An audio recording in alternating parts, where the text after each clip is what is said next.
यानी कि हमारी जो चर्चा है वो चल रही है गोगाजी चौहान।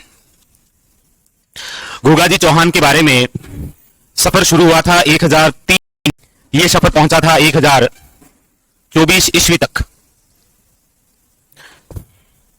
इस बीच हमने गोगाजी का परिचय पढ़ा, गोगाजी के माता पिता, जन्मस्थली, इनकी पत्नी, इनके मौसेरे भाई, और 1024 ईस्वी के अंदर गजनवी के साथ युद्ध और उसी के अंदर वीर गति को प्राप्त हो गए। उसके बाद में फिर हमने पढ़ा गोगाजी चौहान से संबंधित जो मंदिर हैं, गोगाजी के मंदिर मेडी कहलाते हैं। इनका शीश जहां गिरा वो शीश मेडी कहां है, जहां पर धड़ गिरा वो धुर मेडी कहां है, गोगा में। और इनकी लघु मेडी कहां है, शाबाश। क्या क्या लिखा अन्य तथ्य में? अच्छा, गोगा रागरी नौगंठा, यस। उपनाम, उपनाम चल रहे थे, ओके। तो जहां तक आपने लिखा उसके जस्ट आगे लिखिए उपनाम। उपनाम आपके सामने पता चल ही रहा है आपको। गोरक्षक थे, गोरक्षक देवता, गोरक्षक देवता। और एक उपनाम गजनवी ने दिया था, बस, जिंदा पीर या जहार पीर। और एक इन्हें कहा जाता है सांपों के देवता। सांपों के देवता इसलिए कि इनकी जो पत्नी है, इनकी पत्नी का नाम क्या है, केलमदे। ये केलमदे एक पार्क के अंदर हाँ घूम रही थी जी, एक पार्क है उसमें घूम रही थी। वहां पर एक ये पद्मा नागन है, ये एक नागिन है। इसने क्या किया कि इसको केलम को डस लिया था, इसलिए वो पार्क के अंदर ही बेहोश हो गई थी। गोगा जी को पता चला, गोगा जी को बताया कि आपकी जो पत्नी है वो एक बाग के अंदर बेहोश है, और ऐसा कह रहे हैं कि एक नागिन थी जिसने डस लिया। गोगा जी ने यज्ञ किया नागों से संबंधित, और ऐसा यज्ञ था कि जितने भी इस ब्रह्मांड के अंदर नाग थे वो सारे के सारे आकर गिर रहे थे उस यज्ञ में, आहुति हो रही थी उनकी। नागराज देखते रह गए ये क्या हो रहा है, ऐसे तो पूरी ब्रह्मांड के अंदर जो नाग पड़ जाती है वो समाप्त हो जाएगी। नागराज आए गोगा जी के सामने कि बेटे बाबियां कहां गिरे, एक ने डसा है, ऐसे तो पूरी प्रजाति विलुप्त हो जाएगी। तो बोला मुझे नहीं पता किसने डसा है, आप उसको बुलाइए और वापस मेरी पत्नी को जिंदा कीजिए। तब वो आई थी वापस, कौन, पद्मा नागिन। और इसकी गोगा जी की जो पत्नी है इससे वापस जो जहर था वो लिया और ये जिंदा हुई। और नागराज ने जाते जाते कहा कि आज के बाद में आपकी पत्नी क्या, किसी को भी यदि सांप डस जाएगा और वो आपकी यदि पूजा कर लेगा तो अपने आप ठीक हो जाएगा। इसीलिए गोगा जी को क्या कहा गया था, सांपों के देवता। बस शुरू हो, लिखो सांपों के देवता, इतनी सी बात है। एक लिखिएगा गोगा जी के सहयोगी थे, एक गोगा जी के सहयोगी रामदेव जी के कौन कौन थे, यस, शाबाश। इनके थे भज्जू कोतवाल, भज्जू कोतवाल। गोगा जी वे गजनवी के संघर्ष का उल्लेख कौन से ग्रंथ में है, गोगा जी और गजनवी के मध्य जो संघर्ष हुआ उसका उल्लेख कौन से ग्रंथ में है, तो याद रखिएगा कायम खां रासो। और कायम खां रासो के लेखक कौन है, जान कवि।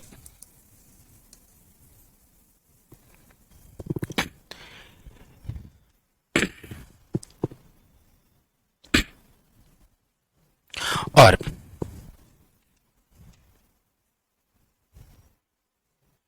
इसके अलावा गोगा जी की बहादुरी का जो उल्लेख है वो कौन से ग्रंथ में है, गोगा जी की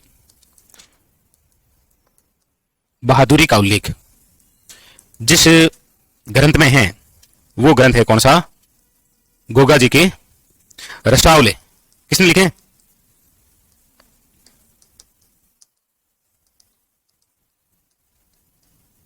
बिट्टू मेहा, लिखो। तो गोगा जी से संबंधित जब बात आई तो ये दो ग्रंथ भी इंपॉर्टेंट है, कायम खां रासो जिसके अंदर गोगा जी और गजनवी का संघर्ष है, और गोगा जी की बहादुरी का जो उल्लेख है वो गोगा जी के रसावले में मिलते हैं जिसके लेखक बिट्टू मेहा जी हैं। हाँ जी, क्या किया बिट्टू सुजा ने, कुछ किया है क्या,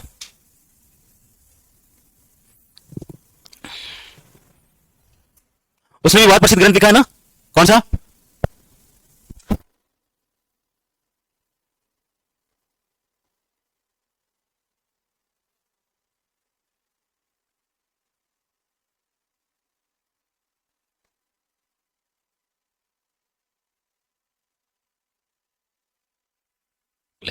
वो बिट्टू सुजा है, ये बिट्टू हाजी है। लिखिए नेक्स्ट, आगे और लिखिए गोगा जी से संबंधित। गोगा जी की फड़ का वाचन करते समय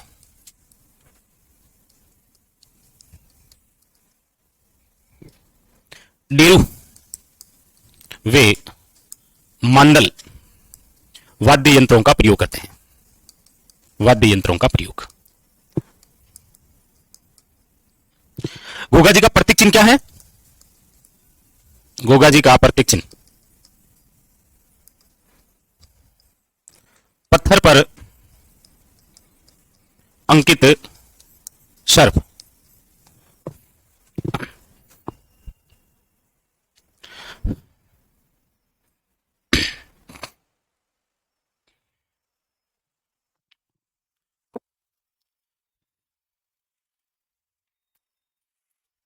तो ये आपके गोगा जी और गोगा जी से संबंधित कुछ अन्य बातें होती है वो कंप्लीट। अब हम दो बातें और लिखते हैं। एक तो वो जिसे फिरोज शाह तुगलक दिल्ली लेकर गया था और अच्छी शिक्षा दी, आगे चलकर उसने धर्म परिवर्तन किया, और इसलिए आप पढ़ते हैं कि गोगा जी चौहान में एक वंशज जिसका नाम है, उसी के वंशज क्या कहलाए हैं? कायम खानी मुसलमान। तो लिखो आगे, गोगा जी चौहान वंशज, ऐसा कहते हैं। 70वीं पीढ़ी लिख लीजिए आप। नाम है कायम सिंह चौहान, और इसी कायम सिंह चौहान ने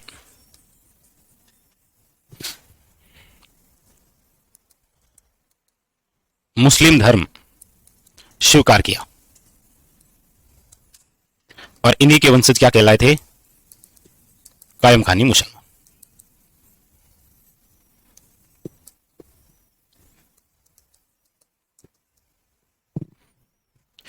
दूसरी बात लिखेंगे कि गोगा जी तो लोक देवता के रूप में पूजनीय हैं, गोगा जी के पुत्र भी पूजनीय हुए हैं। क्या नाम है? बिल्कुल, गोगा जी के पुत्र,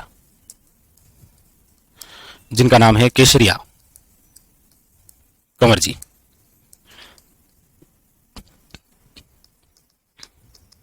सांपों के देवता के रूप में पूजनीय है ये।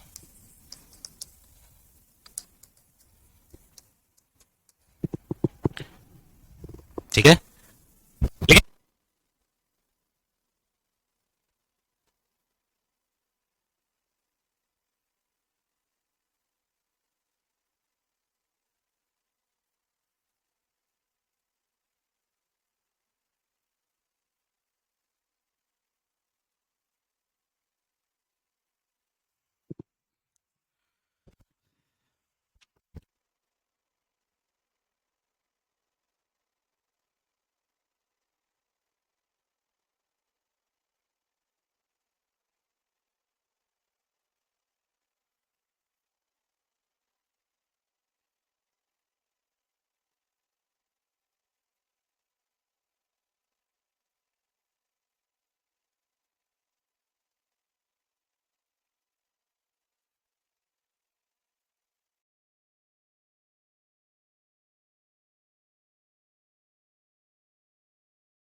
हुई थी ना, रात को हुई थी, अभी चलो।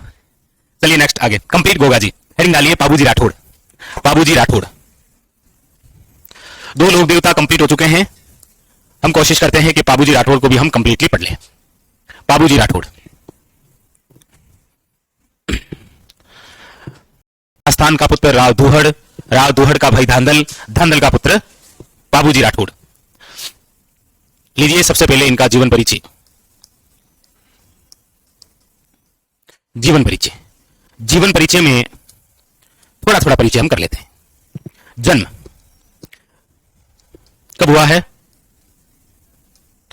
यस, 1239 ईस्वी के अंदर, 1239 ईस्वी बाबूजी।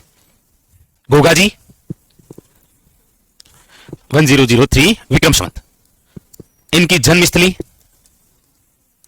बाबूजी राठौड़ की जन्मस्थली कौन सी है? तो कोड़ू या फिर कोड़ू मंड पढ़ सकते हैं आप इसे, जो वर्तमान के जिले में है, फलोदी के अंदर। पहले ये जोधपुर का भाग था, यहां पर इनकी जन्मस्थली है। इनके पिताजी की बात करते हैं तो इनके पिताजी का जो नाम है धांधल जी, धांधल जी राठौड़, और इनकी माता का जो नाम है वो है कमला दे, याद रखिएगा। गोगा जी की मां का नाम क्या है? बाछल दे। बाछल दे को तो आप कैसे बोल सकते हो, बाछल दे और काछल दे। ओके, इनकी पत्नी का नाम फुल्लम दे। वो तो बाबूजी कहा करते थे भाई, हम नहीं कह सकते। हम ऐसे, वो प्रेम से नाम है इनका, वो तो किताबों में जोड़ दिया ऐसे, बाकी ऑथेंटिक बुक में नाम नहीं मिलता है, केवल नाम क्या है? फुल्लम दे बस। किसकी पुत्री थी ये? अमरकोट के राजा सूरजमल सोडा की। जबकि अमरकोट के राजा दलेल सिंह सोडा की पुत्री कौन है? नेतल दे, जो किसकी पत्नी है? रामदेव जी की। लिखिएगा इसमें, अमरकोट के राजा सूरजमल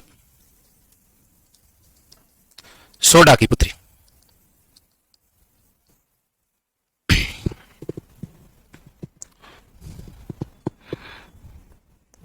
बाबूजी राठौड़ के एक भाई साहब हैं जिनका नाम है बुड्ढो जी राठौड़। बुड्ढो जी राठौड़ इनके भतीजे हैं, जो स्वयं एक लोक देवता के रूप में पूजे जाएंगे। क्या नाम है? रूपनाथ जी, या जिसे आप पढ़ते हैं जरडा जी, या फिर इन्हें आप पढ़ते हैं हिमाचल प्रदेश के अंदर बालकनाथ जी के नाम से, बालकनाथ जी।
बाबूजी राठौड़, इनकी घोड़ी था कि घोड़ा था? क्या नाम है? शाबाश, केसर कालवी। और ऐसा कहते हैं कि ये जो घोड़ी है ये किसकी थी?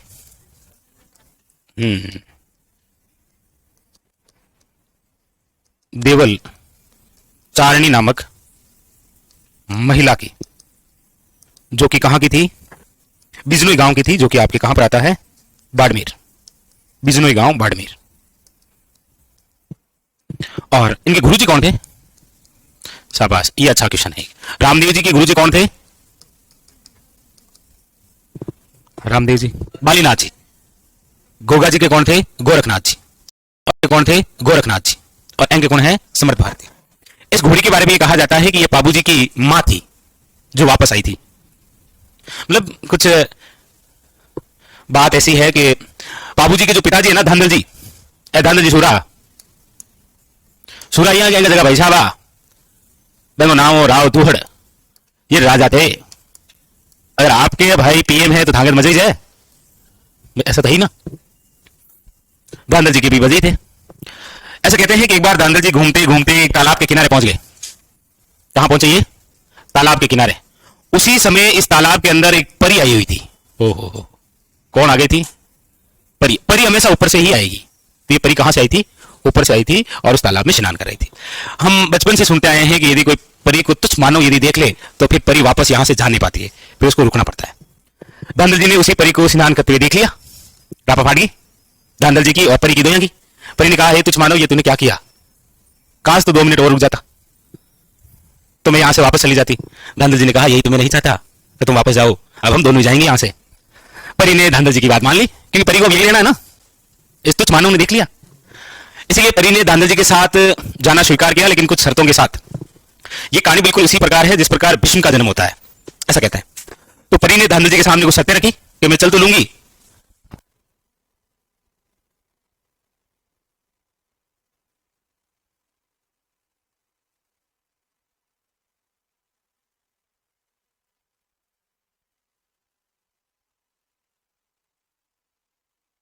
तो इस परी ने धांधल जी के सामने कुछ शर्तें रखी। शर्तों में यह थी कि परी ने एक तो कहा कि मैं जीवन में कुछ भी करूं, आप मुझे कभी ना तो रोकेंगे ना पूछेंगे, कि वो कहीं करे, ना रोकेंगे और ना पूछेंगे, ठीक है। दूसरी शर्त, परी ने धांधल जी को कहा कि आप कभी भी रात्रि समय में मेरे पास में नहीं आएंगे। इसने सोचा ठीक है, 24 घंटा वही है, चलो नहीं आएंगे और क्या। तो 2 शर्तें होगी। इस शर्तों के साथ में धांधल जी परी को ले पहुंच गए। सब कुछ ठीक ही चल रहा था। एक दिन क्या हुआ कि धांधल जी अपने दोस्तों के साथ बैठे हुए थे। दोस्त अंठा पड़ गई कि आपा को दोस्त है जो परेशान है, इसकी पत्नी इसको टॉर्चर कर रही है, रात्रिकालीन में बेचारे को पास में नहीं आने देती। अपने दोस्त ने ठापड़ी जावे कोई ना कोई बात को। तो दोस्त है सूरा। दोस्तों ने धांधल जी को लंबी लंबी बातें बताई कि थारा वंशज तो सूरा है, थारा वंशज तो राज करे, तो कहीं डरे। और मैं भी एक परी हूं, देखिए हूं आइए। तुम्हारा भाई देखो, धांधल जी के भाई कौन थे? राव दूहड़, मारवाड़ के राजा थे ये। कैसे भी करके उकसा दी होगी ना धांधल जी। धांधल जी रात्रि काल में आए।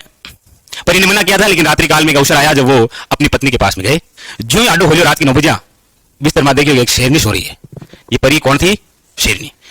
इस शेरनी के रूप में देखा तो वापस परी बनी और कि तुझ मानो, ये तू कर क्या रहा है बार बार?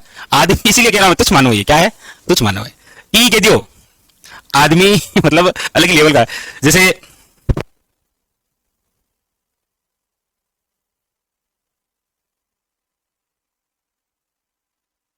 मतलब जो मानव को कहा जाएंगे ये नहीं करना है तो वो तो करना है सबसे पहले इसलिए वो डायलॉग कहा था, जो मैं नहीं कहता वो मैं करता हूं उसी। तो शेरनी के रूप में देख लिया। फिर परी ने उस धांधल जी से कहा, तुझ मानो ये तूने क्या किया? तो धांधल जी की पका पड़ गो। धांधल जी और कहीं करे आदमी कर कहीं से स्वामी, एक लंदार पका पड़ गो, आपको पता ही है आज की बार दिरानी गलती होगी, आपको गलती की होगी, आपको खत्म कहानी। तो इस परी ने उस धांधल जी से कहा कि अब तो कुछ नहीं हो सकता, अब तो मुझे वापस जाना पड़ेगा, लेकिन मैं मेरे बेटे के लिए वापस आऊंगी। और उस समय बेटे जन्म लेते हैं कौन? वो वापस आई थी, कहते हैं कि उसकी मां किस रूप में? केसर कालवी के रूप में, जो भी रहा हो। इतनी सी कोई बात मिलती है तो कहीं करना है था, कोई सवाल कोई क्वेश्चन आवे नहीं। लेकिन ये एक सुनते हैं, कहीं आप गलती से पढ़ लेंगे कि कोष्टक लिखा है बाबूजी की मां का रूप है ये, तो क्यों है उसलिए छोटी सी बात थी, ठीक है। ये लिखिए, आगे चलते हैं। तो जन्म है, जन्म स्थली है, पिता है, माता है, पत्नी है, गुरु है, भाई है, भतीजा है, भतीजी है, घोड़ी है, और ये सब आगे। ये किसके अवतार है? बाबूजी। बाबूजी किसके अवतार है? हाँ जी, लक्ष्मण के अवतार है। लक्ष्मण के। हमारे राजस्थान में कोई ऐसा वंश है क्या जो लक्ष्मण के वंशज हैं? ऐसा कोई वंश पढ़ते हैं क्या आप कभी? पढ़ा हो तो पढ़ा। गुर्जर प्रतिहार कौन है? गुर्जर प्रतिहार, जिनका उल्लेख कौन से अभिलेख में है कि वो लक्ष्मण के वंशज हैं? ग्वालियर अभिलेख में। चलो, तो किनके अवतार है? लक्ष्मण के अवतार है बाबूजी। रामदेव जी किनके अवतार है? गोगा जी। गोगा जी भी विष्णु के अवतार है। किसका अवतार है? विष्णु के अवतार है। और ये लक्ष्मण के अवतार है। इनके एक बहनोई हैं, बाबूजी के बहनोई, जिनका नाम क्या है? जिनराव खिंची।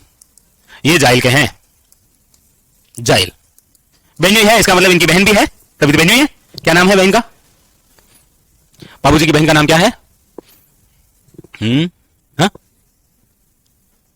मतलब उल्लेख नहीं मिलता जी, ऐसी बात नहीं है, पर उल्लेख मैं आपको बता दूंगा। इनकी बहन का नाम है पेमल।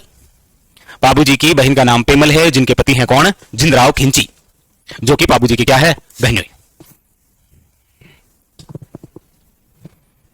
अगली बात, अब इनकी जो बहनोई है जिनराव खिंची, इनसे ही इनका मुकाबला होता है और एक संघर्ष होता है। संघर्ष क्यों होता है उसकी वजह भी हम पढ़ेंगे। एक युद्ध है, हेडिंग डालिए, जिसका नाम है देचू का युद्ध। कौन सा युद्ध है? देचू का युद्ध लड़ा गया है 1276 ईस्वी में। देचू कहां है? वर्तमान फलोदी के अंदर, यानी वर्तमान फलोदी जिला है, बाकी ये पहले जोधपुर जिला। एक युद्ध हुआ था जिसका नाम है देचू का युद्ध 1276 ईस्वी के अंदर। हो क्यों रहा है? कारण क्या है? मेनली वजह यह है कि बाबूजी के पास ये जो घोड़ी है, ये एक महिला की घोड़ी थी जिसका नाम है देवल चारणी की। कभी इस देवल चारणी से, ये जो देवल चारणी है जिसके पास में उस समय ये समझ लीजिए कि पश्चिमी राजस्थान के अंदर सबसे प्रसिद्ध घोड़ी इन्हीं के पास थी। वो हर एक बंदे की इच्छा हुआ करती थी कि वो घोड़ी उनके पास में हो, लेकिन वो किसके पास थी? देवल चारणी के पास। कभी ये जिनराव खिंची गया था इस देवल चारणी के पास में एक घोड़ी लेने के लिए, लेकिन देवल चारणी ने मना कर दिया। तो जिनराव खिंची ने कहा चलो कुछ नहीं, कम से कम 1-2 दिन के लिए सवारी के लिए दे दो। विजय नापा के कोई दोस्त हुए और वो बुलेट लिया हुए, यहाँ पे क्या थोड़ी देर दे दे, 1-2 सेल्फी ठोक ही दिया, ताकि प्रोफाइल तो चेंज करा, खम फेसबुक वाली, इंस्टा वाली, व्हाट्सएप वाली, और थारो यार की स्टेटस लगा लगा किन करा। ऐसे था, जिनराव खिंची ने कहा कम से कम 1-2 दिन के लिए दे दो, लेकिन देवल चारणी ने मना कर दिया। तो जिनराव खिंची के बाद वो दिमाग में बैठ गई, आपके भी बैठ जाती है, दोस्त मना कर दे तो भाई एक बात कह जाओ, कहीं मैं ले रहा हूं, बस देखी तो बस ऐसे जिनराव खिंची के दिमाग बैठ गई। बात आई बाबूजी के विवाह की। बाबूजी का जब विवाह होने वाला था तो कहते हैं कि बाबूजी के पास कोई घोड़ी नहीं थी। उसी समय कहते हैं कि बाबूजी गए थे किसके पास में? देवल चारणी के पास में, कि शादी करने जा रहा हूं, बाकी सब व्यवस्था हो चुकी है, डीजे वीजे सब कुछ तैयार है, बस घोड़ी नहीं है, तो मैं चाहता हूं कि 2-4 घंटा तक घोड़ी दे दो। मैं कितना टाइम लागे, तो तो मानो जात। तो इस महिला ने बाबूजी को दे दी, लेकिन एक वचन लिया। वचन ये लिया था कि देवल चारणी ने बाबूजी को कहा था कि घोड़ी तुम्हें दे दूंगी, लेकिन मेरे पर कभी भी किसी प्रकार की कोई समस्या आई तो आप जैसे भी होंगे, जिस अवस्था में होंगे, आपको आना पड़ेगा। बाबूजी ने कहा ठीक है। तो जैसे ही देवल चारणी ने बाबूजी को घोड़ी दी, ये बात पता लगी किसको? जिनराव खिंची को। अब जिनराव खिंची का साड़ा है कौन? बाबूजी। मतलब ठेस लाग जाती जग मत कि यार साड़ो नहीं गड़ी लिया, लाग जाओ कई बार। तो ये बात अच्छी नहीं लगी जिनराव खिंची को, इसलिए बाबूजी जब देवल चारणी से घोड़ी लेकर ससुराल की ओर प्रस्थान करते हैं, पीछे से जिनराव खिंची जो है वो देवल चारणी के गांव जाता है, जिनका गांव कौन सा है? बिजनोई गांव, जो कि बाड़मेर में है, और वहां से इनकी गायें जो थी वो उठा लाया, गाय उठा लाया। तो देवल चारणी भागी भागी गई किसके पास में? बाबूजी। और बाबूजी उस समय बिजी थे फेरे में, मतलब फेरे ले रहे थे। और देवल चारणी जब पहुंची तो उस समय कितने फेरे हो गए थे? 3.5। 3 से 1/2, आधो गोरी हो सकी तो गोरी जी देवल चारणी पूगी। देवल चारणी ने बाबूजी से कहा कि बाबू, तुम्हें घोड़ी देकर मैंने जीवन की सबसे बड़ी गलती कर दी। मेरे जीवन यापन का जो एक माध्यम हुआ करती थी गायें, वो तुम्हारा बहन ले गया और तुम यहां शादी कर रहे हो। बाबूजी तुरंत प्रभाव से उठे और 3.5 फेरों बीच में छोड़ दिया, या 25 लिया फेरा, और कहां गए? देवल चारणी की गायों की रक्षा के लिए। किन से लड़ने? बस इसी युद्ध को हम पढ़ते हैं किस रूप में? तो कारण में क्या लिखूं मैं? यस, शाबाश, ये क्वेश्चन आता है। यहां पर हम एक ये बाकी वाली सारी बात लिखेंगे हम आगे, फिलहाल यहां कारण में लिखिएगा देवल चारणी की गायों की रक्षा के लिए। और बाबूजी क्यों गए थे? क्योंकि देवल चारणी ने बाबूजी से वचन लिया था, तभी जाकर घोड़ी दी थी। तो देचू के युद्ध की वजह आप ये देखिए। ये युद्ध किन किन के मध्य हुआ है? तो याद रखिएगा, बाबूजी और इनके बहनोई, जिनका नाम क्या है? जिनराव खिंची। इस युद्ध के अंदर बाबूजी के साथ में थे बाबूजी के भाई, जिनका नाम है बुड्ढू जी। कहते हैं ये दोनों ही लड़ते हुए क्या हो गए थे? वीर गति को प्राप्त हो गए। जिनराव खिंची जो है वो जीवित रह गया, बाबूजी और बुड्ढू जी दोनों लड़ते वीर गति को प्राप्त हो गए। जिनराव जो खिंची है वो बच गया। हालांकि ऐसा कहते हैं कि बाबूजी मारना नहीं चाह रहे थे, बाबूजी नहीं चाहते थे वो अपनी बहन का सुहाग उजाड़ दे, इसलिए छोड़ दिया था। लेकिन बुड्ढू जी जो हैं, इनके एक पुत्र हैं जिनका नाम है झरडा जी, जो रिश्ते में बाबूजी के भतीजे होते हैं। उन्होंने अपने पिता और अपने चाचा का बदला लिया जिनराव खिंची से, और इस जिनराव खिंची की हत्या कर दी। वो हम यही लिख लेते हैं, ये लिखो।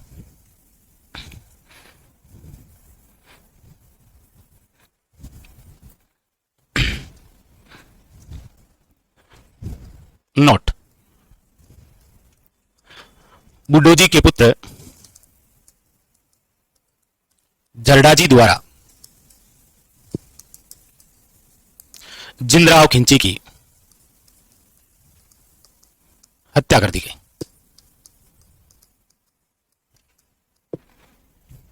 लिखो, तो ये सफर था पाबूजी का। लिखिए, पाबूजी का मुख्य मंदिर कहां पर बना हुआ है? याद रखिएगा, कोड़ू में। कोड़ू या कोड़ू मंड बोलते हैं इसे, जो कि फलोदी में है। रामदेव जी का मेला कब पड़ता है? भाद्रपद शुक्ल द्वितीया से लेकर 11 तक। गोगा जी का गोगा नवमी कब आती है? और पाबूजी का जो मेला है वो भरता है चैत्र अमावस्या को। चैत्र अमावस्या को।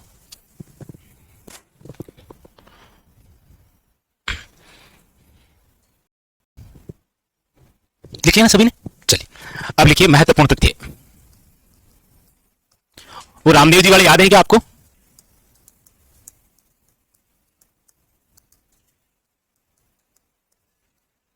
तथ्य लिखिए। सबसे पहले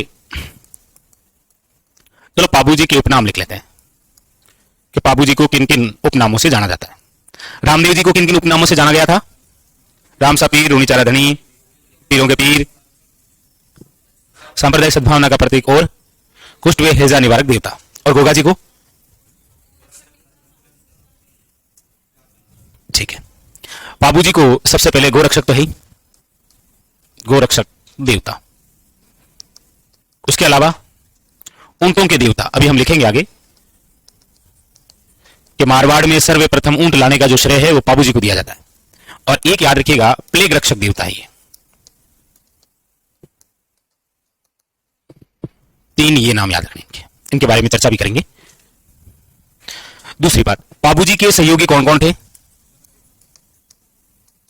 पाबूजी के सहयोगी तो याद रखिएगा, चांदा, डेमा और हरमल। जैसे भज्जू कोतवाल किसका था? गोगा जी का। वैसे पाबूजी के सहयोगी है ये।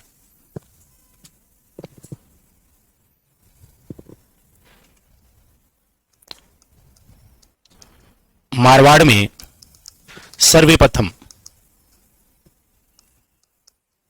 ऊंट लाने का श्रेय जिनको दिया जाता है वो है पाबूजी। इसलिए याद रखिएगा, ऊंट बीमार होने पर ऊंटों की पालक जाति कौन है? ऊंटों की पालक जाति राइका, रेबारी, आदिवासी जो भी आपके द्वारा पाबूजी की पूजा की जाती है या पाबूजी की आराधना।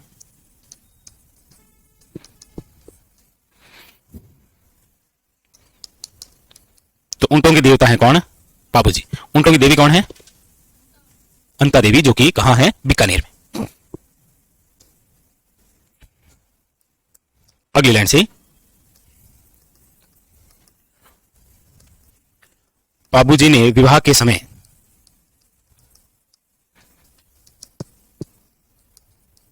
साढ़े 3 फेरे लिए। इसलिए पाबूजी के जो अनुयायी हैं,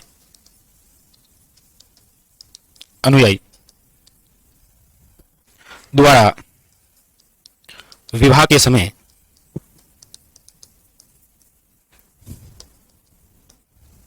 साढ़े 3 फेरे लेने का रिवाज है। बाकी ऐसी कोई जरूरी नहीं है, ठीक है? ऐसी कोई पर्सनल कंडीशन नहीं है 3.5 लेना पड़े, कोई जरूरी नहीं है। ले तो ले, नहीं ले तो नहीं ले।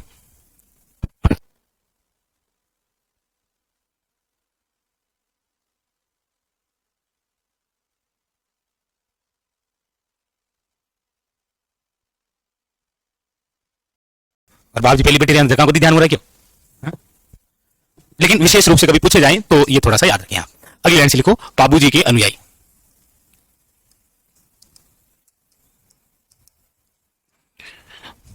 राइका, रेबारी या देवासी एक ही बात है, जो भी आप बोले।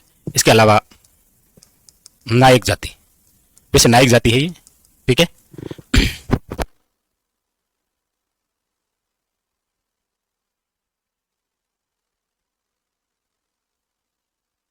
वैसे नायक जाति इसीलिए इनके अनुयायी हैं क्योंकि बाबूजी द्वारा 7, हालांकि एग्जामिनर जब देगा ना तो वो कोष्टक में लिखेगा, नायक कोष्टक में थोड़ी शब्द लिखेगा वो। बाबूजी ने 7 नायक भाइयों की सहायता की थी। वैसे बाबूजी की फड़ का वाचन करते कौन है? नायक जाति के भूपे। कौन सा वाद्य यंत्र? ओके। बाबूजी की फड़, ये वैसे बाबूजी की फड़ जो है वो राजस्थान की सबसे प्रसिद्ध फड़ है या राजस्थान की सबसे प्राचीन फड़ है या राजस्थान की सबसे छोटी फड़ है या राजस्थान की सबसे लंबी फड़ है? वापस बोलो, मजा नहीं आया। अरे मंगना नाम खाली फड़ बची है। आप क्या कह रहे हैं इसके मामले में? इधर इधर बढ़िए, हाँ बताओ। लोकप्रिय है, थैंक यू, शाबाश। आप कह रहे हैं सबसे लोकप्रिय है और ये कह रहे हैं सबसे प्रसिद्ध है। तो एक ही तो बात है ना। बाबूजी की फड़ राज्य की सबसे प्रसिद्ध फड़ है। ये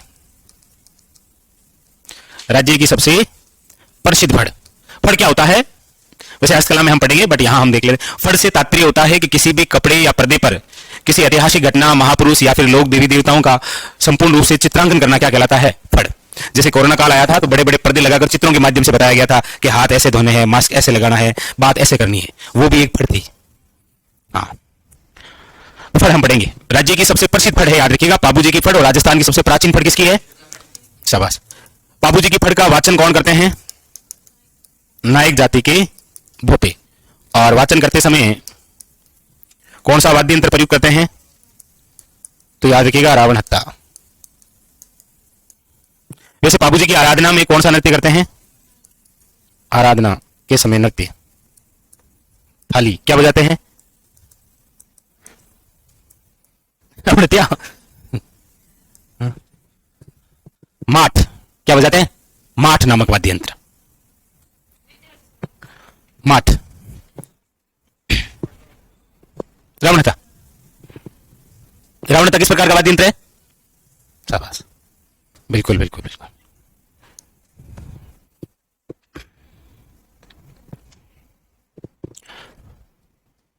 फिर लिखिए,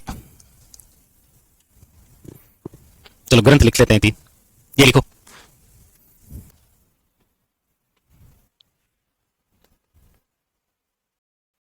अरे हाँ कोई दिक्कत नहीं, कोई नहीं, कहीं जाओ, पापा तो चेंज कर ले, पेंसिल लाके चेंज कर दे। प्रतीक चिन्ह लिखो, बाईं ओर झुकी हुई पाग, बाईं ओर झुकी हुई पाग पगड़ी, अश्वारोही, वे हाथ में क्या है? भला। ये प्रतीक चिन्ह है। जैसे रामदेव जी के प्रतीक चिन्ह क्या है? पगलिए। नहीं लिखा था हमने ना, हमने नहीं लिखा था। जाओ जाओ जाओ, रामदेव जी जाओ फटाफट वापस। पगलिए लिखे थे क्या? नहीं लिखे थे हमने, पगलिए नहीं लिखे थे। रामदेव जी के प्रतीक चिन्ह में जाओ जाओ फटाफट, वहां लिखो पगलिए। हम आगे पगले पगलिए। रामदेव जी के प्रतीक चिन्ह है पगलिए, क्योंकि गोगा जी का प्रतीक चिन्ह क्या है? पत्थर पर अंकित सर्प। और बाबू जी का प्रतीक है बाईं ओर झुकी हुई पाग, अश्वारोही है ये, और हाथ में है भाला। रामदेव जी के प्रतीक चिन्ह है पगलिए।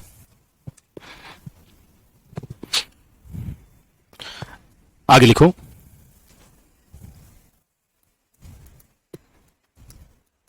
बाबूजी से संबंधित ग्रंथ लिखो। नंबर 1, बाबू प्रकाश। बाबू प्रकाश के लेखक कौन है? अरे शाबाश, कई बार ये क्वेश्चन आया है, आसिया मोड़ जी। बाबूजी री बात, बाबूजी रो छंद,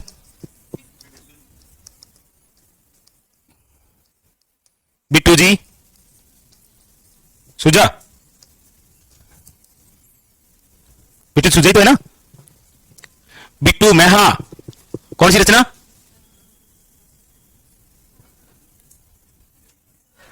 बिट्टू मेहा जी की रचना। शाबाश, देख ले, मैं यही देख रहा था, कब देखोगे कब देखोगे। गोगा जी की रचना बोले वो जान कवि।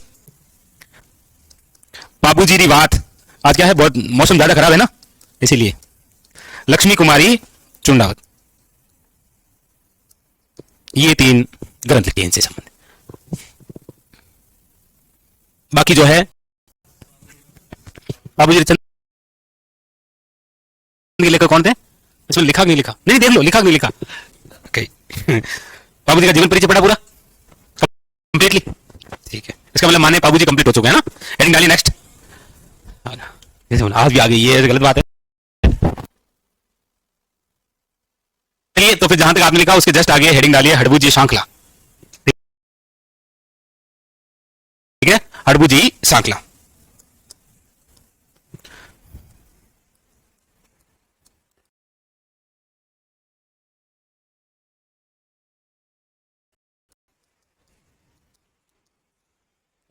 हड़बूजी सांखला, सांखला राजपूत। चलिए सबसे पहले पढ़ते हैं इनका जीवन परिचय। हड़बूजी सांखला का जीवन परिचय।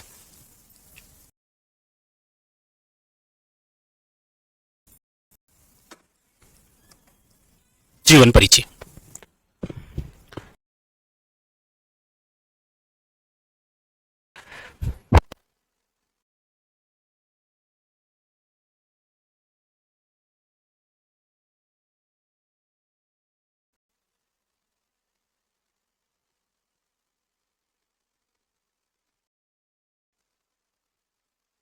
तो हम पढ़ रहे हैं हड़बूजी सांखला, यानी कि इससे पहले हमने जो पढ़ा था बाबूजी वो कंप्लीट थे।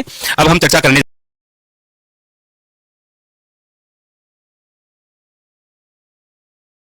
जा रहे हैं हड़बूजी सांखला के बारे में, और सबसे पहले इनका जीवन परिचय। जीवन परिचय में सबसे पहले है इनका जन्म।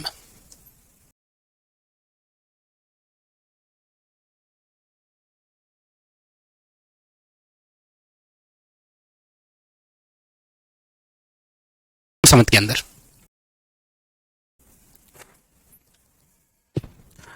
1448 विक्रम संवत को जन्म हुआ है किनका? हड़बूजी सांखला का। यानी कि ये जो हड़बूजी सांखला है ये किनके समकालीन रहे हैं? याद रखिएगा, रामदेव जी के। अगर लोक देवता में आपको पूछा जाए कि हड़बूजी सांखला किनके समकालीन है? रामदेव जी। यदि लोक देवी में पूछा जाए किनके समकालीन है तो दिख ही रहा है आपको, करणी माता का जन्म हुआ है 1444 विक्रम संवत को, 1444 विक्रम संवत को। तो करणी माता के भी क्या है ये? समकालीन।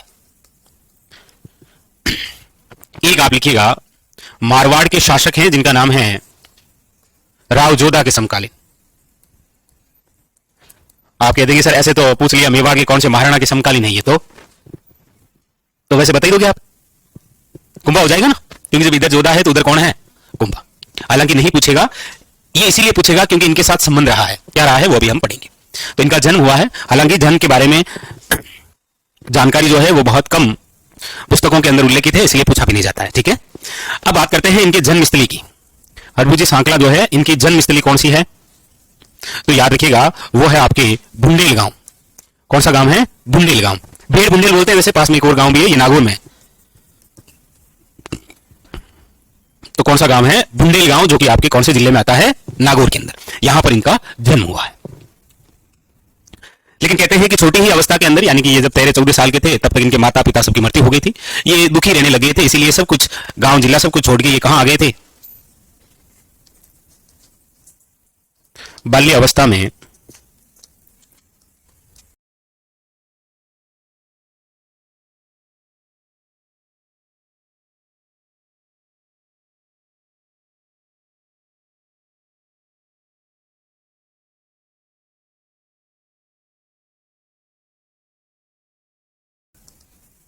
मृत्यु के बाद हड़बूजी जो है वो कहां आ गए थे? हड़बूजी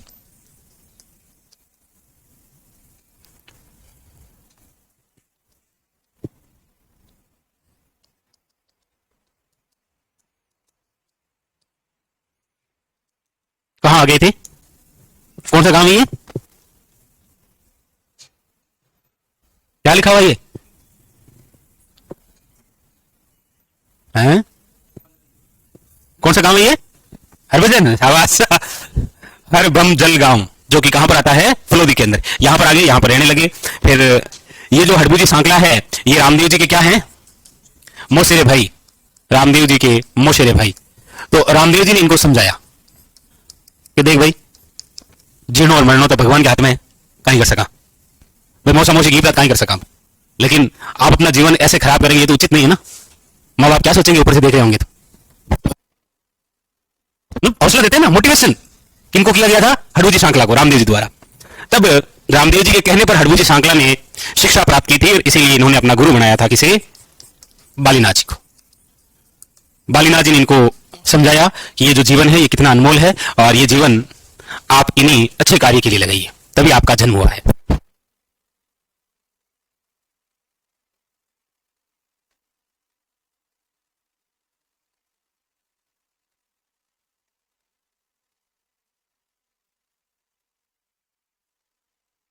तो ये जन्म बड़ा अनमोल है, समझे? इसलिए अपने जीवन में इतने अच्छे कार्य करने हैं।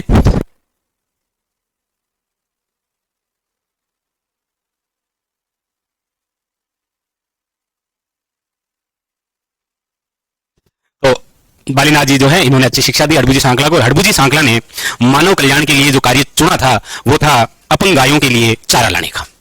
यानी कि ऐसी गायें जो अपने पैरों पर खड़ी नहीं हो सकती, किसी ना किसी प्रकार से अपंग रही है, उनके लिए चारे की व्यवस्था के लिए हडबू सांकला ने कार्य की। इसलिए इनके पास में एक बैलगाड़ी हुआ करती थी, लकड़ी से बनी हुई। आज भी वर्तमान के अंदर आप देखेंगे तो हडबू सांकला के मंदिर में हडबू सांकला की फोटो नहीं है, वो बैलगाड़ी की पूजा होती है। इसीलिए पाबूजी जो है, कौन? पाबूजी राठौड़। पाबूजी राठौड़ बैलगाड़ी को शिया कहा करते थे। क्या कहा करते थे? इसलिए हडबू सांकला का जो वाहन है उसे शिया कहते हैं, और हमने उसे क्या बना दिया है? शियार, गिद्दड़। हमने क्या बना दिया उसे? बाकी शुद्ध शब्द क्या है? वो शिया। तो गुरु लिखे आप बालीनाथ जी। इनके पिताजी का नाम तो उल्लेखित नहीं है, यानी बहुत कम किताबों में है, इसलिए एग्जाम ने कभी पूछा नहीं है, लेकिन फिर भी लिख लीजिए। पिताजी का जो नाम है वो है आपके मेहाजी सांकला। मेहाजी सांकला मिलता है। इनकी माता का जो नाम है वो मिलता है हमें सौभाग्य दे या फिर सौभाग्य दे, ठीक है। और इनकी पत्नी का नाम जो है वो है आपके भारमल दे। क्या नाम है? भारमल दे। इनका ज्यादा लोड नहीं लेना है, पिताजी का थोड़ा सा ध्यान रखना, बाकी नहीं रखोगे तो भी चलेगा। उल्लेख कितनी है ना, इसीलिए यहां से क्यों नहीं रखना है। मेहाजी सांकला। तो ये हो गया इनका पूरा जीवन परिचय। ऊपर आइए,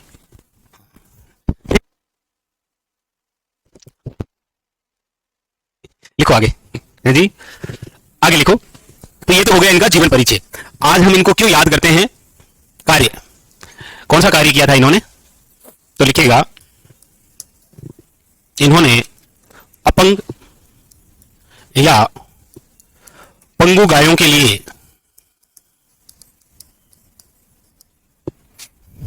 चारे की व्यवस्था, चारे की व्यवस्था।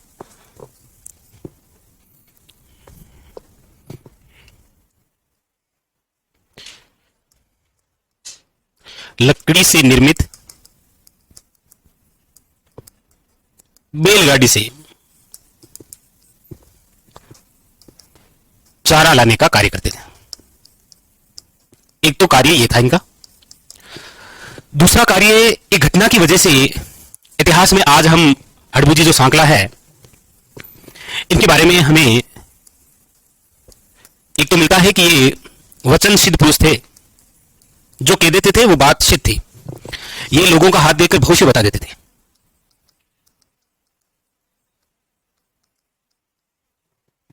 तो बेटा आगे चलकर ये होगा।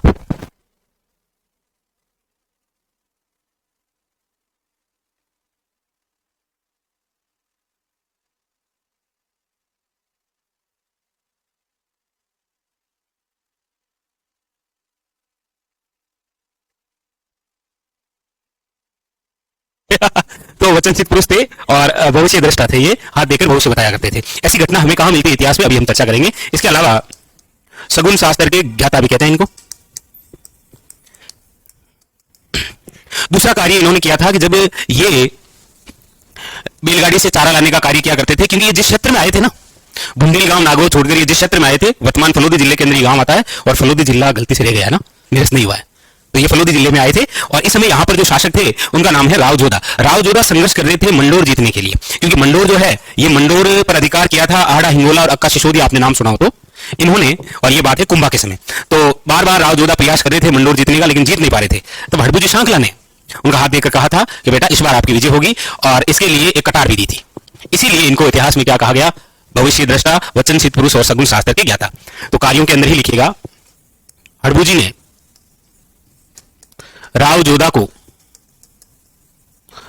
को मंडोर जीतने का आशीर्वाद दिया था। मंडोर जीतने का आशीर्वाद दिया वे कटार भी, मंडोर जीतने का आशीर्वाद भी दिया था और एक कटार भी सौंपी थी उनको। और ऐसा कहते हैं कि राव जोधा वो कटार लेकर गए और मंडोर पर अधिकार कर लिया था 1453 के अंदर। वो इतिहास में हम पढ़ते हैं, जब मेवाड़ का इतिहास पढ़ते हैं ना, कुंभा, तो कुंभा और राव जोधा के मध्य एक संधि होती है जिसका नाम है आवड़ बावड़ की संधि। उस आवड़ बावड़ की संधि से जस्ट पहले की घटना है ये, ठीक है। तो वहां पर डिटेल से पढ़ते हैं। यहां पर बस इतना ही है कि राव जोधा निम्न में से कौन से लोक देवता के आशीर्वाद से मंडोर जीतते हैं? हड़बू जी। और जब राव जोधा जीते तो राव जोधा ने वापस हड़बू जी को रिटर्न गिफ्ट दिया था। बोले तो बनता भी है ना? अरे हाँ बोलो, आपको कोई गिफ्ट देता है तो आप वापस देते ही नहीं देते हैं? मान दिए क्यों? राव जोधा ने हड़बू जी को बैंगटी की जागीर दी थी, बैंगटी की जागीर दी।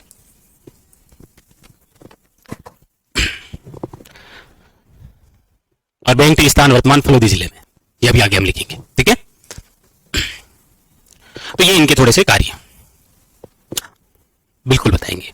आप 2 दिन के लिए धैर्य रखिए, जो कुछ नया परिवर्तन हुआ है वो मैं आपको लिखा दूंगा, ठीक है। पहले अभी अधिसूचना तो आने दो, जो जिले बने हैं ना वो तो कैबिनेट की मंजूरी है, अभी अधिसूचना जारी होगी, फिर ये लागू होंगे, उसके बाद में बताएंगे ना। अब हम बता कर ले, हमारे 4 दिन में पहुंचना पड़ेगा, संख्या तैयारी होगी और रात हुई संख्या बढ़ भी सकती है 1-2, अब सर्दी आएगी, वरना तो कब के सड़कों पर आ जाते लोग, ठीक है। इसलिए 2-4 दिन और उड़ गया, इतना इंतजार की हमने लंबा 1 साल तक, तो थोड़ा और उड़ गया, मैं बाद में बताऊंगा, ठीक है। चलिए लिख लिया, आगे लिखिए नेक्स्ट। उपनाम लिख लीजिए, इनके उपनाम इनके नामों से जाने गए हैं।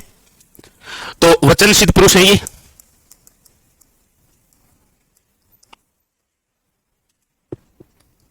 सगुण शास्त्र के ज्ञाता है ये,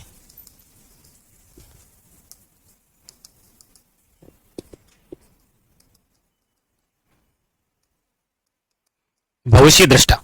ऐसे कोई भी नहीं है, हम जितने भी लोक देवता पढ़ेंगे ना उनमें ऐसे उपनाम किन्हीं के नहीं है।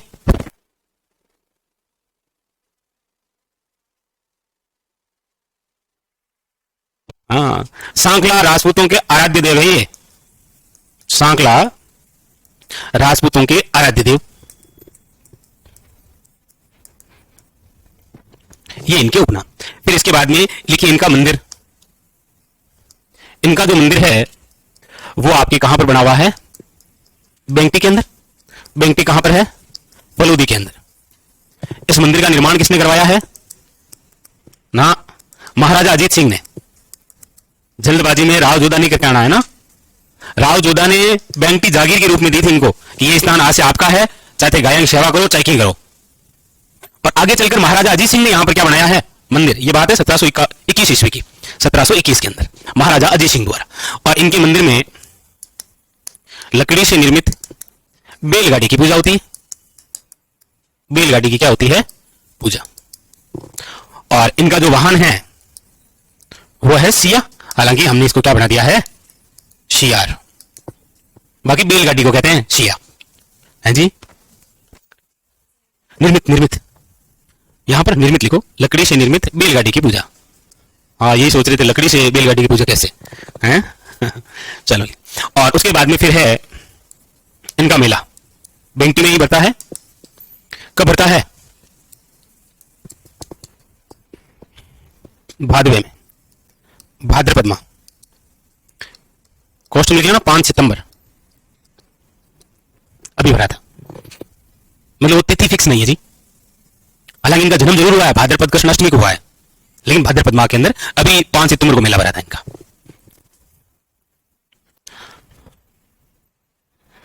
हाँ, वो मिलता है अलग अलग पुस्तकों के अंदर, हो सकता है कि अलग अलग नाम मिल रहे होंगे आपको, ठीक है। अच्छा, ओके श्यामलाल, ओके। श्यामलाल जी पूछ रहे हैं कि सर ये महिलाओं के नाम के पीछे दे क्यों लग रहा है? ये देवी का शॉर्ट रूप है जी। मैं महिलाओं नाम के पीछे देवी नहीं लगता क्या? पहले देवी ना लग के शॉर्ट नाम लगा करता था दे।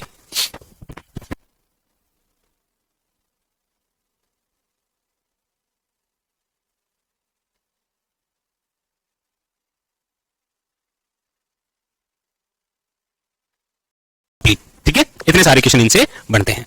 अब आप नेक्स्ट हेडिंग डालिए मंगलिया मेहाजी।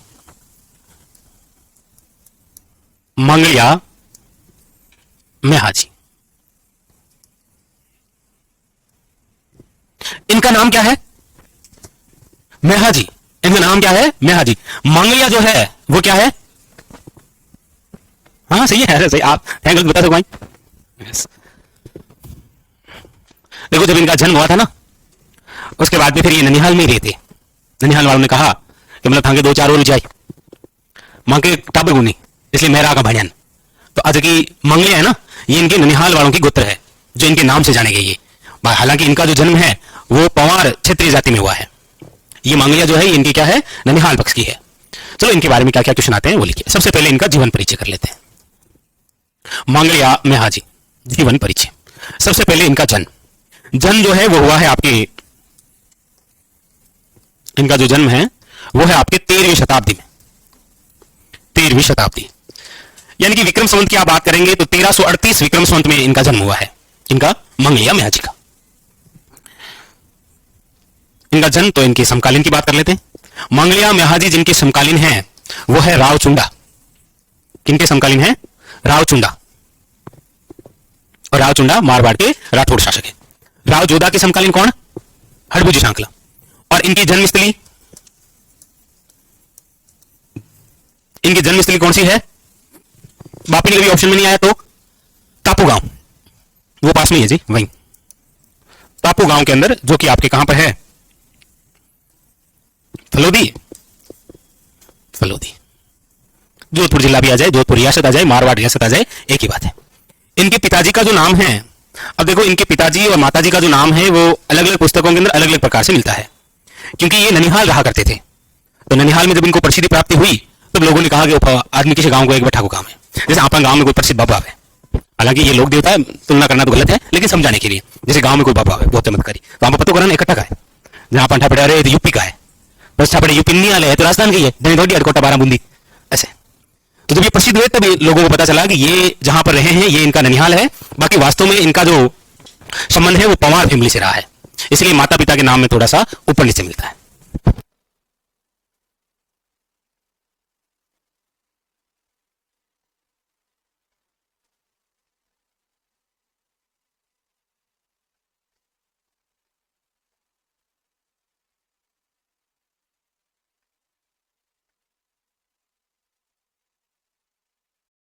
कहीं पर आपको गोपाल राज भी मिल सकता है, तो उस हिसाब से जी माता का नाम क्या है? मायर दे।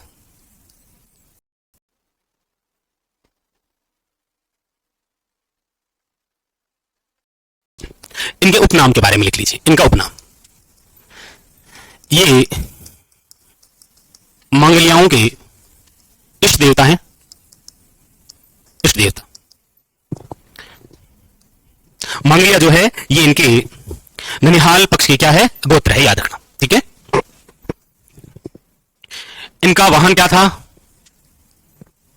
इनके पास में क्या था? घोड़ा। क्या नाम था? किरण काबरा नामक घोड़ा हुआ करता था, घोड़ा। अब देखो यहां पर एक छोटी सी बात है, ये अपने ननिहाल रहा करते थे, तो जो नाना नानी थे उन्होंने कहा इसी भांजे से कि भांजा अब बुढ़ा होगा, हाँ अब मां की अंतिम इच्छा ये है कि मैं एक बार पुष्कर फेरी दिया वहां, चलो। तो ये अपने नाना और नानी को लेकर कहां चले? पुष्कर फेरी दिया।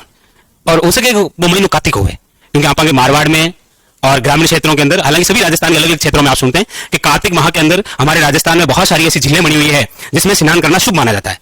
तो उधर क्या है, मारवाड़ के क्षेत्र के अंदर यहां आया करती थी पुष्कर झील। तो वो अपने यानी मंगलिया मेहाजी अपने नाना नानी को लेकर कहां गए थे? पुष्कर। पुष्कर गए थे तो वहां कुछ दिन ठहरे थे तो वहां पर एक महिला जिसका नाम है पाना गुजरी, वो धर्म बन गई किसकी? मंगलिया मेहाजी की। और वो जाति से क्या थी? गुज्जर थी।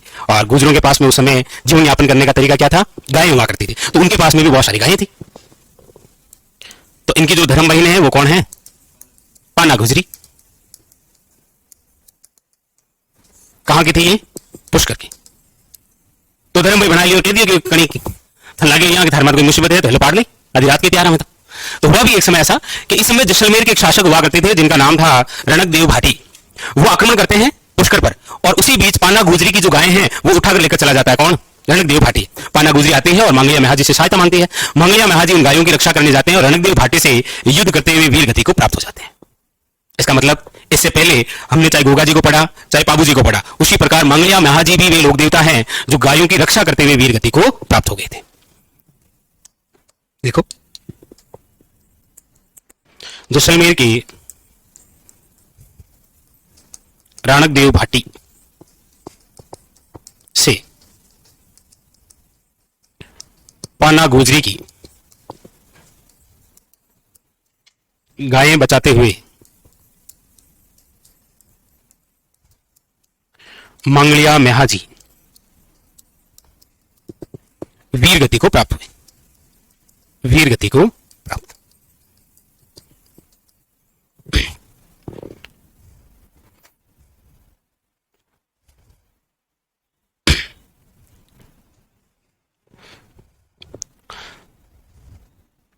तो ये थोड़ा क्वेश्चन कभी पूछा नहीं गया है, याद रखना। कौन सा? ये नाम देकर कि पाना गुजरी की गायों की रक्षा निम्न में से कौन से लोक देवता ने की थी? मांगलिया मेहाजी।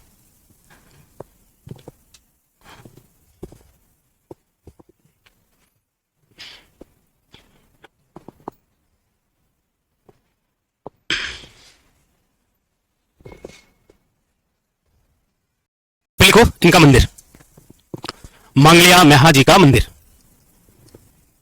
इनका जो मंदिर है वो कहां पर बना हुआ है? बापीनी गांव। और ये कहां पर है? लिखिए फलोदी में। इनका जो मंदिर है वो बापीनी गांव फलोदी के अंदर।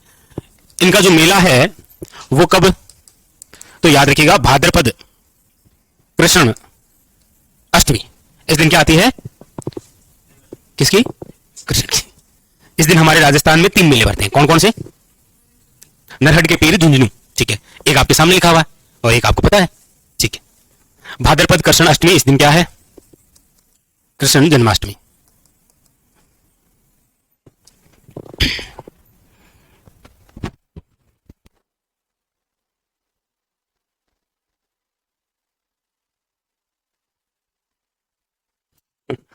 इसलिए आप ऐसा नहीं सोचे, ठीक है।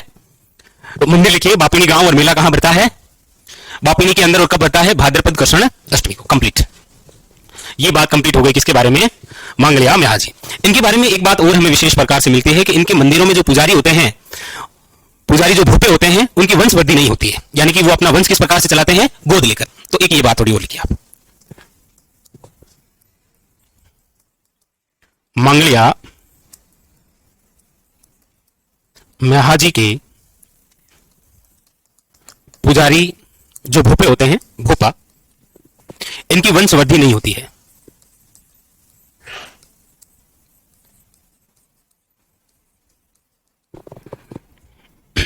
ये गोद लेकर अपना वंश चलाते हैं।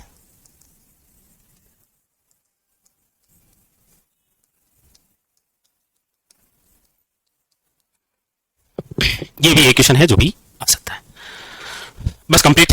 तो इनसे आए गए क्वेश्चनों में एक तो ये क्वेश्चन है, ऐसे लोक देवता जिनके पुजारी जो भूपे होते हैं उनकी वंशवृद्धि नहीं होती, मांगलिया मेहाजी। एक इनका मेला कब भरता है? एक इनका मंदिर कहां पर है? एक इनका वाहन कौन सा है?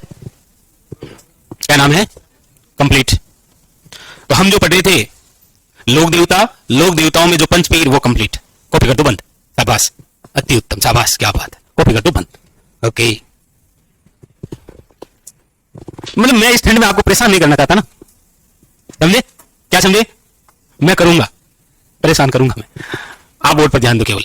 यानी कि हमने जो टॉपिक शुरू किया था राजस्थान के प्रमुख लोक देवता, लोक देवताओं में हम सबसे पहले जिनके बारे में पढ़ रहे हैं वो है पंचपीर। पंचपीर से तात्पर्य इतना सा कि ऐसे लोक देवता जिनकी आराधना हिंदू और मुस्लिम दोनों करते हैं, उन्हें क्या बोलते हैं? पंचपीर। पंचपीर के अंदर हमने जो जो पढ़े हैं क्रम से, सबसे पहले हमने पढ़ा है रामदेव जी को, फिर हमने पढ़ा है गोगा जी को। नहीं आप परेशान मत हो, अरे नहीं। फिर हमने पढ़ा है पाबू जी को, उसके बाद में फिर हमने पढ़ा है हरबू जी को, और फिर हमने पढ़ा है मांगलिया मेहाजी को। तो मेहाजी लिख देता हूं शॉर्ट में ना, मांगलिया मेहाजी। देखो इन पांचों से संबंधित पहला क्वेश्चन आपसे, आप तो बता ही दोगे ना, कौन से हाथों से बताना, मुंह से तो बता ही सकते हो। लिखने में दिक्कत हो रही, बताने में थोड़ी है। बताने में दिक्कत नहीं है ना कि ये लागे बोलो भाप से बाहर जाए, पता ठंड लागी है क्या? रामदेव जी, गोगा जी, पाबू जी, हड़बू जी और मांगलिया मेहाजी, आप में से इन सब के जन्म स्थल कौन बता सकता है? जन्मस्थल। चलो, रामदेव जी की जन्मस्थली कहां है? उड़ू काश्मीर। कहां पर है? शिव तहसील जिला शाबाश। गोगा जी की? गोगा जी की ददरेवा चूरू। बाबू जी की कोड़ूमंड कहां है?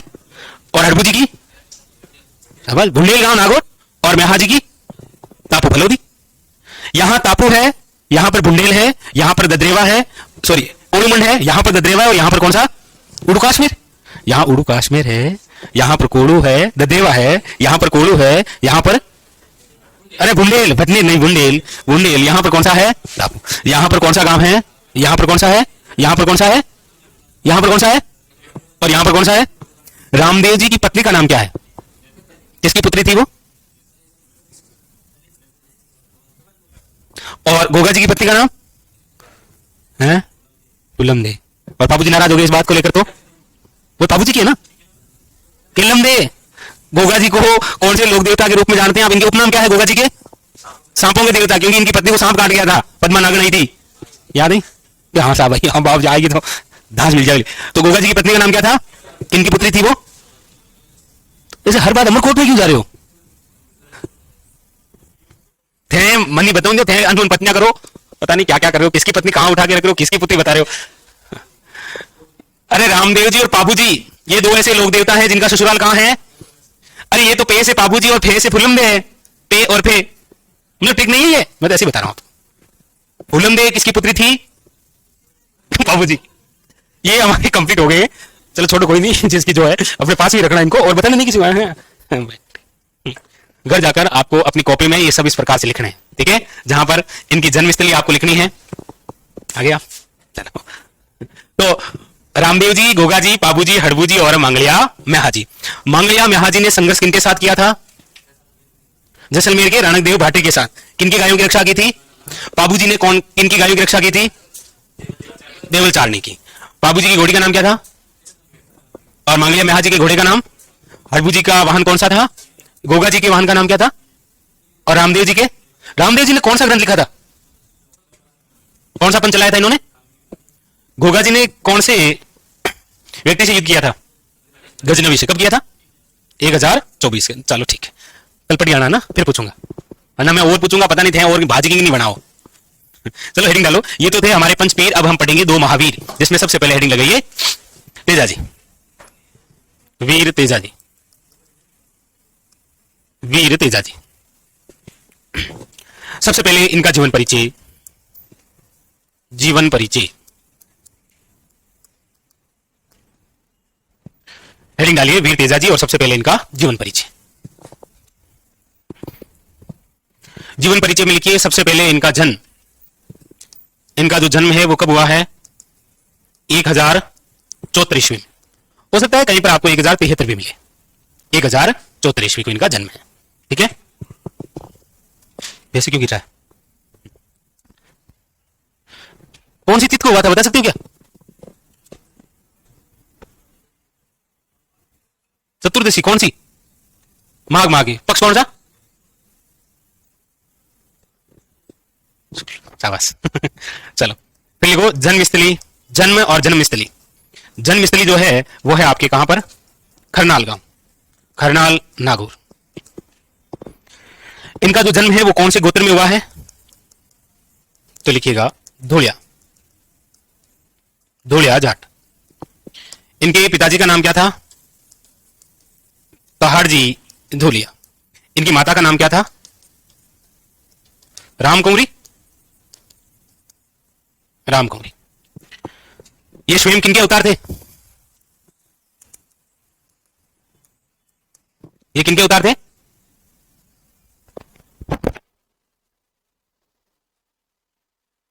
ये भगवान शिव के अवतार थे। किनके अवतार थे ये? भगवान शिव के। ये क्वेश्चन नहीं पूछा गया अभी तक, यही बचा है, बाकी सब पूछ लिया। तो अवतार किनके हैं? भगवान शिव के।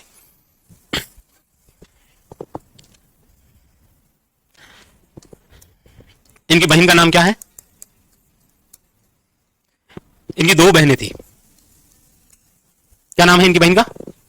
रामदेव जी की बहन का नाम क्या था? सुगनाबाई। इनकी बहन का नाम क्या है? राजलबाई। एक का नाम है राजलबाई, एक का नाम है बूंगरी माता। ये देवी के रूप में पूजनीय है बूंगरी माता। इनका नाम बूंगरी माता, इनकी बुआरी चढ़ती है। बुआरी जानते हो क्या? हेलो बुआरी, झाड़ू नहीं आपको ही इनको बेलन का पता है तो बुआरी जानते हो ना, झाड़ू बुआरी, इनकी बुआरी चढ़ती है। क्यों चढ़ती है? शरीर में मस्सा हो जाए ना, तो यहां पर बुआरी लेकर जाते हैं तो बिल्कुल रेडी हो जाता है। और ये जन जन हित में जारी है, ये आगे बात आपको पहुंचानी है। जो भी कोई परेशान है ना उसको बताना है कि बूंगरी माता के अब बुआरी ले जानते रही हर काम हो जाए। और इनका मंदिर कहां पर बना हुआ है?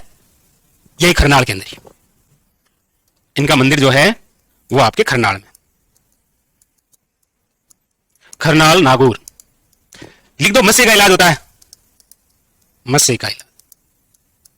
हमारे भारत में मध्यकालीन में यह बहुत बड़ी समस्या थी, मस्सा।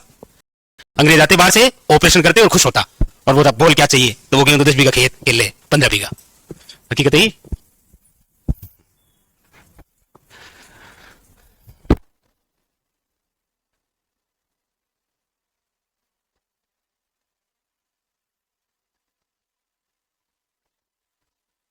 चौहत्तर ईस्वी के अंदर इनकी जन्म स्थली है खरनाल के अंदर। इनका जो जन्म है वो जिस गोत्र में हुआ है वो धोलियाझाड़। पिताजी का नाम है तहार जी, माताजी का नाम क्या है? रामकंवरी। अवतार किनके हैं? ये भगवान शिव के। इनकी दो बहनें हैं, एक राजलबाई है और एक बूंगरी माता है। बूंगरी माता भी स्वयं लोक देवी के रूप में पूजनीय है, जिनका मंदिर यही खरनाल नागौर के अंदर ही है। वहां पर किसका इलाज होता है? मस्से का। अगली बात लिखो, इनके पास में क्या थी? घोड़ी, जिसका नाम क्या है? लीलन। लिखो।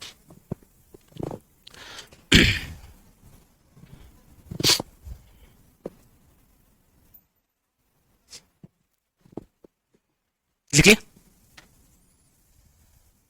बस ये हो गया इनका जीवन परिचय। बाकी की चर्चा करेंगे कल। तो कल आओ, उससे पहले वो पंचपीर पढ़ आने पूरे कंप्लीटली। कल नए साल है और नए साल के दिन पंचपीर पढ़ लेना आप, ठीक है? सुबह उठकर निकालो अपनी दूसरी कॉपी।